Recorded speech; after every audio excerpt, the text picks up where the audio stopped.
Number 10, the Baltimore Ravens. Now, I have the Steelers at 11, so the Ravens are 10, and it really comes down to health.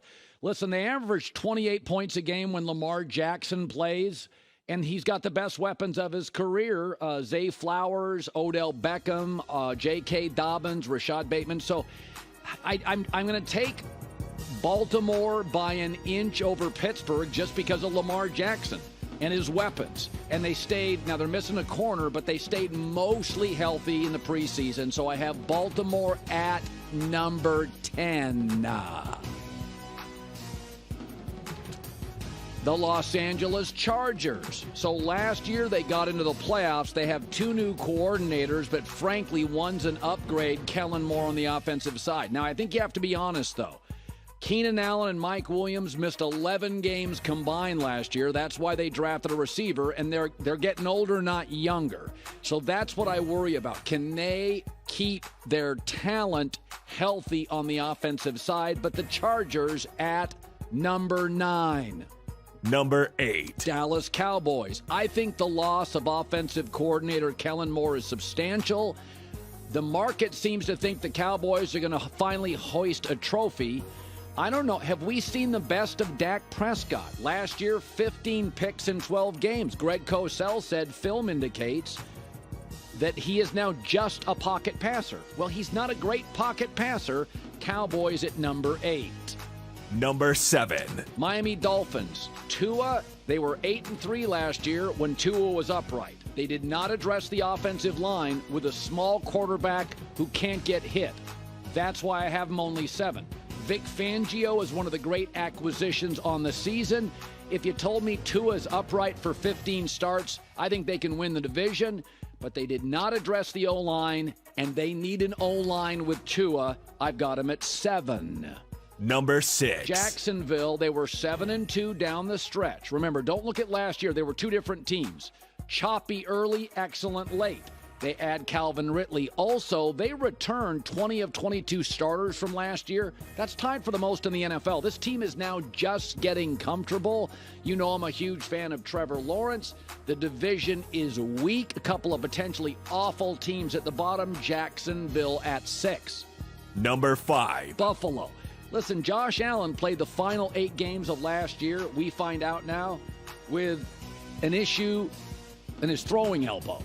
So he had a lot of giveaways. He was very productive, but too many giveaways for my taste. Leslie Frazier, defensive coordinator, gone. They lost some linebackers. I love their roster. I really do. I wish they had somebody else they could depend on beyond Stephon Diggs. Von Miller does not play early.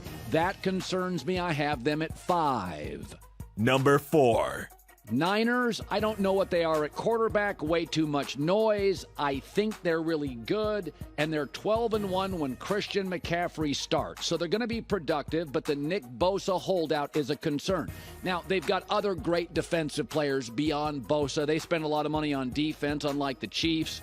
So I think they'll be fine, but I thought it was a noisy offseason at quarterback. The Bosa holdout, I think, is trouble against the Steelers in Week 1. Niners at 4. Number 3. Philadelphia. Nick Sirianni, a brilliant offensive coordinator, leaves, and they face much better quarterbacks this year. But they did lead the NFL in what they call big plays, and Jalen Hurts is the reason why. O-line, excellent. Quarterback, excellent. Weapons, excellent.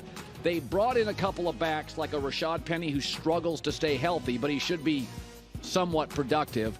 I just like what I see here. A little more dependent on head coach Nick Sirianni. With Steichen leaving, that concerns me a little, but I have him at 3. Number 2. Kansas City. No Chris Jones concerns me. Now, they've got some talent on the defensive side, but it is incredibly young. Unlike the Niners, who can lose a Bosa but still have a Fred Warner and Pro Bowlers around, this is a team that spends their money on offense and on Chris Jones. So I think they're going to be really good. They're favored to win the Super Bowl. They should be. Andy Reid's really hard to beat in January, but I can't wait to watch the Lions' offensive line, which is excellent, against a Chiefs defensive line without their star. Will it be a ball control nightmare for the Chiefs? I don't know. They'll probably figure out a way to win, but it does concern me. Number 1. Cincinnati, their opener's tough. I think Cleveland's had their number, and it's a tough opener. I just like everything about them. I think they've tried to upgrade at tackle. They've been able to be this good with a bad O-line. I think they keep adding pieces there. Joe Burrow's calf injury. The guy has never played in a preseason, has he? I don't worry about that. He has been the most sacked quarterback over the last 2 years. And I think they're smarter now in the front office. They moved off safeties. You should move off expensive safeties. I think they play the kind of football that can possibly, not saying probable, but it does give Kansas City concerns. They can ball control it a little. Burrow, like Mahomes, is brilliant in situational passing football. So it's inches, not feet. If Chris Jones was there, I'd have Kansas City number 1. Hi, everybody. Thanks for watching. Subscribe here to get the latest from the show. Also, be sure to check out more of the best clips from The Herd or go watch a few segments from other shows on FS1.